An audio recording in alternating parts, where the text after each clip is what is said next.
नमस्कार दोस्तों, मैं आपके साथ अजय चौहान और आप देख रहे हैं द न्यूज इंडिया।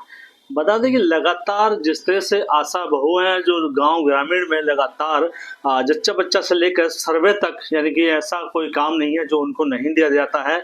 लेकिन दिल्ली में कार्यकारिणी की बैठक की गई। बताते हैं कि ऑल इंडिया आशा बहू कार्यकारिणी की बहुत बड़ी बैठक की गई है और कई राज्यों से महिलाएं आई थी, अलग अलग पद की आई थी। मध्य प्रदेश की बात करें या जम्मू कश्मीर की बात करें या यूपी से बात करें, दिल्ली, हरियाणा, उत्तराखंड, कई जगहों से जो उनके अध्यक्ष पद के जिम्मेदार हैं, जो लोग महिलाएं हैं, वो दिल्ली पहुंची हैं। उन्होंने कई मंत्रालयों में अपना ज्ञापन सौंपा है कि जो हमारी समस्याएं हैं उनको समाप्त किया जाए, क्योंकि अलग अलग राज्यों में अलग अलग उनको वेतन दिया जाता है, जो कि उनका काम 24 घंटे होता है। डॉक्टर से भी ज़्यादा काम उनको दिया जाता है, क्योंकि रात हो या दिन या बारिश या आंधी, ऐसे में कोई डिलीवरी या अच्छा काम होता है तो वो आशा ही सबसे ज़्यादा काम आती है। तब जाकर अस्पताल पहुंचती है, तब ही उनकी डिलीवरी की जाती है। और जब तक बच्चा स्वस्थ नहीं होता है, जब तक उनकी देखरेख, खाना पीना, इंजेक्शन सब दिया जाता है। लेकिन सवाल यह है कि आखिरकार केंद्र सरकार, राज्य सरकार जो है वो अलग अलग भेदभाव करती नजर आ रही है। इस बार उन्होंने सीधा 2027 को चुनाव को लेकर के करीब 10 लाख ऐसी महिलाएं हैं जिन्होंने साफ कहा है कि अगर इस बार हमारी समस्याएं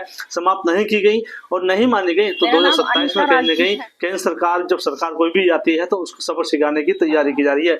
और दिल्ली के अंदर 11 तारीख के आसपास एक बहुत बड़ा धरना की तैयारी चल रही है, जिसमें कम से कम कई हजार महिलाएं दिल्ली पहुंचेंगी और उन्होंने दिल्ली पुलिस से भी इसकी परमिशन ले ली गई है। बता दें कि उनकी 12 मांगे ऐसी हैं जो उनके समक्ष है और उनकी समस्या है, क्योंकि इन 2000 से लेकर 10,000 रुपए में परिवार नहीं चलता है। तो ऐसे में सवाल है कि एक तरफ प्रधानमंत्री नरेंद्र मोदी जी लगातार विदेशों में भी आशाओं की जो समस्या है, आशाओं की तारीफ करते हैं कि हमारी कोरोना काल में भी उन्होंने काफी मेहनत की और हर घर घर जाकर दवाएं भी बांटी गई, किटें भी बांटी गई और जो राशन था वो भी बांटा गया। बता दें उनकी जो मांगे हैं, आशा योजना को स्थायी बनाया जाए, सबसे पहले उनकी मांग है। दूसरी मांग है आशा योजना का मूल जो ढांचा है वो 60% से 40% होना चाहिए, होना चाहिए। वही बता दें कि वेतन राशि को लेकर 36,000 से लेकर 35,000 भी होना चाहिए, क्योंकि इससे कम में उनका परिवार नहीं चल पाता है। मेडिकल सुविधा भी उनको नहीं दी जाती। आयु जो है उनकी अभी 60 साल की दी गई है, लेकिन उनकी मांग है कि उनको 65 साल तक किया जाए। यानी कहीं ना कहीं सवाल यही है कि आशाओं की इतनी मेहनत के बाद भी उन्हें कुछ नहीं मिल रहा है। और उनकी जो 5वीं मांग है, दिव्यांग एवं जो मृत्यु हो जाती है उनको, दिव्यांग को 5 लाख का जो मृत्यु होती है ऑन ड्यूटी या कुछ भी, तो उनको 10 लाख रुपया दिया जाए। बताते वहीं भत्ता कर की बात करते हैं, उन्होंने कहा कि BCM के अनुसार उनको सुविधा दी जाए, आशाओं मेडिकल सुविधा दी जाए, उसमें उनको अभी तक कुछ नहीं मिलता। प्रत्येक वर्ष जो आयदान दौरे किए जाते हैं, यानी कहीं के दौरे किए जाते हैं, जो मीटिंगें होती है, उनका खर्च अपनी जेब से देना पड़ता है, उसमें भी केंद्र सरकार कहीं न कहीं सहयोग करे। तो ऐसे में प्रत्येक बात करें तो प्रत्येक वर्ष योगदान की बात करें, दौरे की बात करें तो ऐसे सामने आता है। वही बात करें कि 10वीं जो मांग है उनकी PIP है, यानी कि NMH के अंतर्गत जो PIP जो व्यवस्था की जाती है, जो सुविधाएं दी जाती है, उसमें लाया जाए।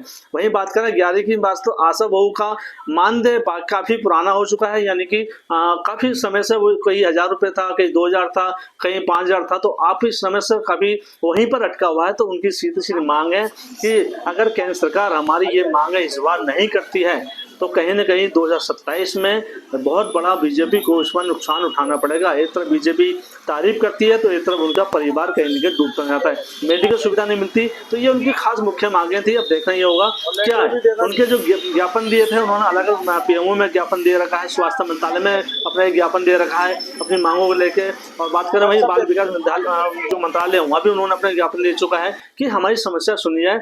लेकिन उनका कहना है कि उन्होंने कहा कि आपको सिर्फ 4 घंटे काम किया था, लेकिन उसको 12 घंटे से ज्यादा काम दिया जाता है। ये उनके रिकॉर्ड में है, जो उन्होंने नीति आयोग से भी जानकारी ली थी। तो देखना ये होगा कि आखिरकार उनकी मांगे कब तक पूरी होंगी। देखते रहिए खास रिपोर्ट हमारी दिल्ली से अजय चौहान की। आप बताइए। नमस्कार, मी महाराष्ट्रामधून आले, आशा फॅसिलिटर आहे। आम्ही इथे काल मंत्रालयामध्ये वगैरे सगळीकडे जाऊन, निर्माण भवनमध्ये जाऊन सर्व अधिकाऱ्यांना वगैरे भेटलो, तर त्याच्यामध्ये आम्ही सगळे आमच्या मागण्या मान्य केल्यात। त्यातली एक महत्त्वाची मागणी म्हणजे आशा जी आहे ती लोकांमध्ये जनजागृती करते की 6 महिने निव्वळ स्तनपान झालं पाहिजे आणि त्यासाठी त्या मातेला 6 महिने निव्वळ स्तनपान करायला सांगते। पण तीच योजना आमच्या आशा किंवा आमच्या गटप्रवर्तक बहिणी आहेत त्यांच्यावर लागू होत नाही। आणि मग 18 राज्यों से जो है हमारी बहनें उपस्थित थी और हमारी राष्ट्रीय कमेटी की एक गोष्ठी बैठक हुई है और बैठक में हम सारी बहनों ने अपने प्रोत्साहन राशि जो हमको सरकार दे रही है केंद्र और राज्य, उस पर हमने विस्तार रूप से चर्चा किए हैं और सरकार से हमारी ये मांग है। इस मांग को लेके हम लोगों ने बैठक किया कि सरकार हमको जो टुकड़ों में ये प्रोत्साहन राशि जो सरकार दे रही है, एक हमको नियमित वेतन और मानदेय के रूप में हमको दिया जाए और राज्य कर्मचारी का दर्जा दिया जाए। और क्योंकि ये हमारी इस महंगाई के दौर पर जो इस समय महंगाई चल रही है, इस महंगाई के दौर पर जो है हमारी आशा बहनें, हमारी फैसिलिटेटर बहनें जो है आर्थिक स्थिति से गुजर रही हैं। आज हम दिल्ली में आए हुए हैं, लेकिन यहाँ की क्या स्थिति है, यहाँ जिस स्वास्थ्य मंत्री, केंद्र मंत्री, सारे लोग के दरवाजे हम लोग खटखटा रहे हैं, लेकिन कोई ने आज तक अभी तक संज्ञान में नहीं लिया कि हमारी बहनें किस स्थिति से गुजर रही हैं। मैं नेत्रा दीपा पाटिल महाराष्ट्र से। हम यहाँ अलग अलग राज्यों से, स्टेट से हमने हमारी बैठक की। 20 साल से हम आशा वर्कर और आशा फैसिलिटेटर के रूप में गांव-गांव में, रिमोट एरिया में काम करते आ रहे हैं, लेकिन हमें अभी आशा लोकल से ग्लोबल बनी, लेकिन उस चीज़ का फ़ायदा आशा को नहीं मिला है।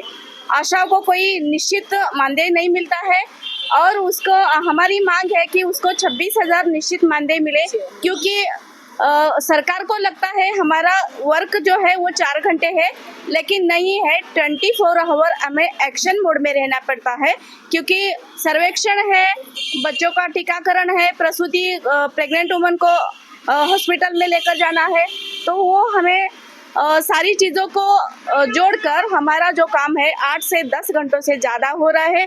इसका मेरा नाम उर्मिला सिंह है, मैं उत्तर प्रदेश से हूँ। क्या मांग हम लोगों का यही है कि सरकार हमको 20 वर्षों से आश्वासन पे रखा और आश्वासन हम लोग आश्वासन से ना ही पेट भरता है, ना ही परिवार चलता है। मैं सरकार से बार बार निवेदन करती हूँ कि इस बात को समझने की कोशिश करें। जो हमारे मंत्रीगण हैं, विधायकगण हैं, उनका पैसा कभी नहीं रुकता है। आज हमारे यूपी का ये हाल है कि 2 महीने से पैसे रुके हैं, एक भी भुगतान नहीं हुआ। आज आशा हमारी भुखमरी के कगार पे हैं और जो आशा हमारी रिटायर हो गई 60 साल में, उनको इस तरह से बैठाया गया जैसे घर से बाहर किसी मरे हुए इंसान को बाहर कर दिया जाता है। दिल्ली से, और हम यहाँ पे दिल्ली में 7-8 स्टेट से यहाँ पे सभी आशा यहाँ पे जुड़ी हुई है। और हमारा एक मुद्दा है कि भाई सभी आशाओं को एक फिक्स मानदेय दिया जाए, क्योंकि जो हमें तोड़ तोड़ के दिया जाता है उसमें हमारा पैसा काट लिया जाता है, वो सुनिश्चित नहीं है। तो प्रत्येक राज्य में अलग अलग पैसा दिया जा रहा है, जबकि दिल्ली तो मुख्य केंद्र है, बिंदु है, वहाँ सबसे कम राशि दी जा रही है। तो अगर इसको समान वेतन दिया जाए, समान कार्य ले तो वेतन भी समान दिया जाए। दूसरी बात ये है कि हमारी बहनें सभी आज इकट्ठे होकर के एक मुद्दा लेकर के आई हैं कि भाई हमारे से काम तो इतना लिया जाता, हम 24 घंटे काम करते हैं, हमारे काम का कोई समय सीमा नहीं है, काम हम बहुत ज़्यादा करते हैं, मगर उसका पैसा हमें अच्छे से नहीं मिलता, हमें इमर्जन्सी। आज माझ्या महाराष्ट्रामध्ये 60 वर्षाच्या वरील आशांना डायरेक्ट शासनाने रिटायर केलेलं आहे आणि त्यांना कोणतीही भविष्य राशी पुंजी न देता त्यांना आज घरी बसवलेलं आहे।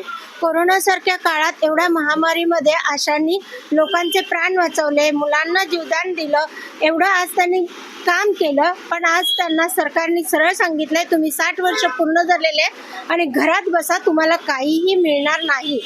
आणि त्या बिचाऱ्या आज कोणतीही भविष्य राशी न घेता, ग्रॅच्युटी न घेता आज घरात बसलेल्या आहेत। माझी भारत सरकारला एवढीच विनंती आहे की आशाला स्वेच्छा रिटायरमेंट भविष्य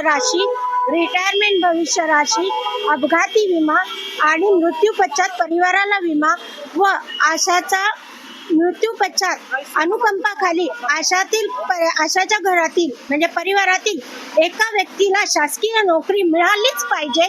भारत सरकारकडे माझी एवढीच विनंती आहे की आज ज्या आशा घरी बसल्या आहेत त्यांना खरंच भविष्य राशी म्हणून, ग्रॅच्युटी म्हणून आजच्या महागाई भत्त्याप्रमाणे मिळालीच पाहिजे। जय नमस्कार दोस्तों, मैं आपके साथ अजीत चौहान और आप देख रहे हैं द न्यूज इंडिया। देश प्रदेश की हर छोटी बड़ी खबर हमारे चैनल पर देखते रहिए। हम आपको दिखाते रहेंगे नई नई बड़ी बड़ी खबरें अपने द न्यूज इंडिया चैनल पर।